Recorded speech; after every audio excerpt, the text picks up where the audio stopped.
ओम गं गणपतये नमः।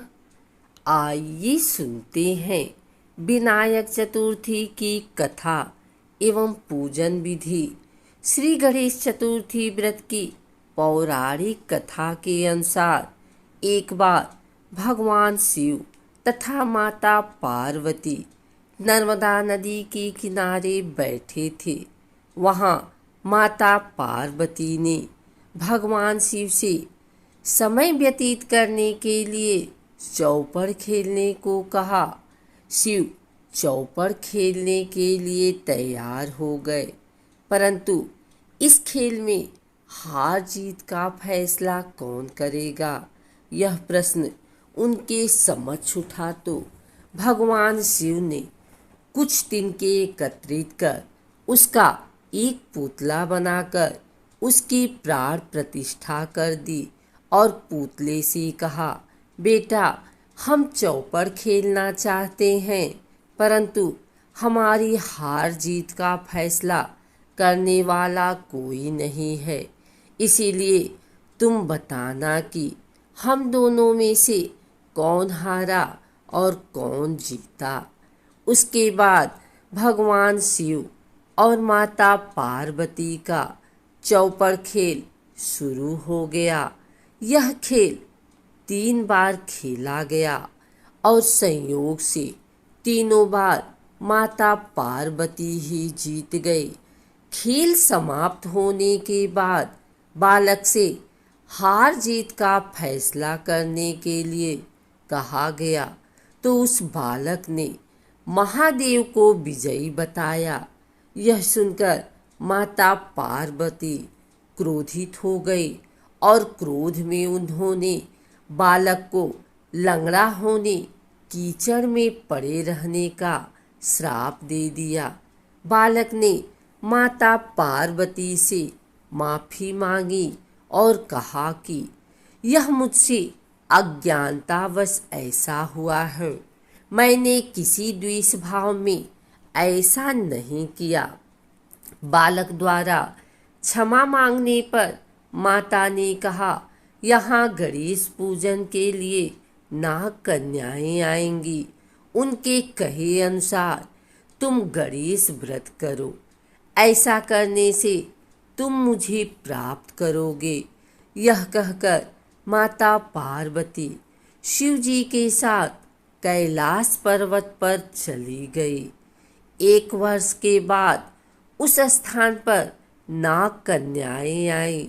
तब नाग कन्याओं से श्री गणेश के व्रत की विधि मालूम करने पर उस बालक ने 21 दिन लगातार गणेश जी का व्रत किया।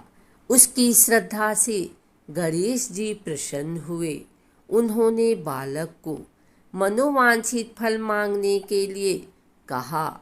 उस पर उस बालक ने कहा, हे विनायक, मुझ में इतनी शक्ति दीजिए कि मैं अपने पैरों से चलकर अपने माता पिता के पास कैलाश पर्वत पर पहुंच सकूं और वे यह देख प्रसन्न हों।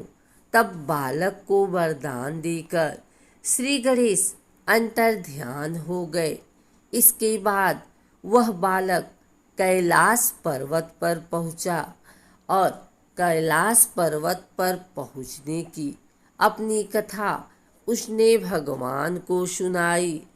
चौपड़ वाले दिन से माता पार्वती शिव जी से विमुख हो गई थी। अतः देवी के रुष्ट होने पर भगवान शिव ने भी बालक के बताए अनुसार 21 दिन तक श्री गणेश का व्रत किया।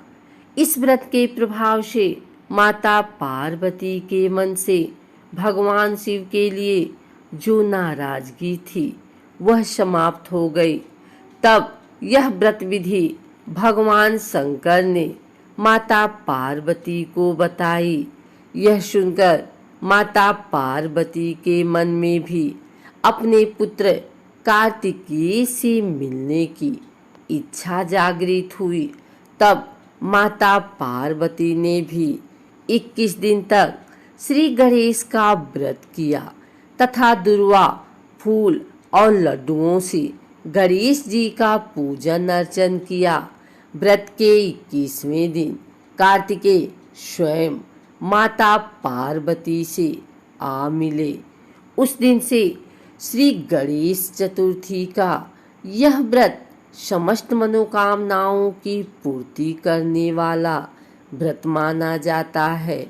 इस व्रत को करने से मनुष्य के सारे कष्ट दूर होकर मनुष्य को समस्त सुख सुविधाएं प्राप्त होती हैं। विनायक चतुर्थी पूजा शुरू करने से पहले नित्य क्रियाओं से निवृत्त होकर पवित्र आसन पर बैठना चाहिए।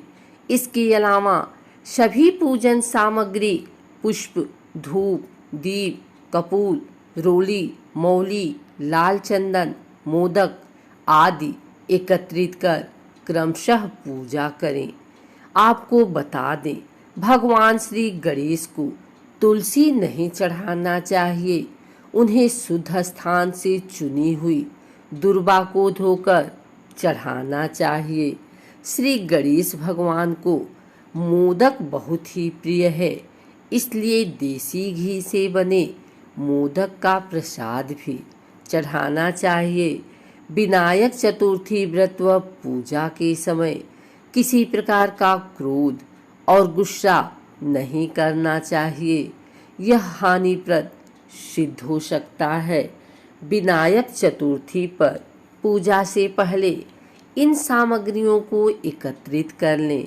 इसमें पूजा के लिए लकड़ी की चौकी, लाल कपड़ा, गणेश प्रतिमा, कलश, पंचामृत, रोली, अक्षत, कलावा, जनेऊ, गंगाजल, इलायची, लौंग, चांदी का वर्क, नारियल, सुपारी, पंचमेवा, घी, मोदक और कपूर।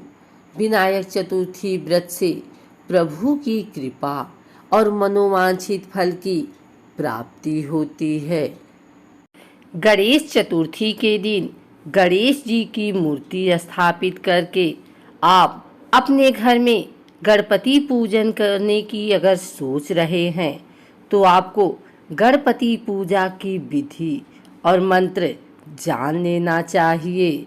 गणेश प्रतिमा की स्थापना करके इनकी पूजा करने से गणपति विघ्नों को दूर करते हैं और मंगल मूर्ति रूप में सभी प्रकार से भक्तों के जीवन में सभी प्रकार से शुभ मंगल लेकर आते हैं।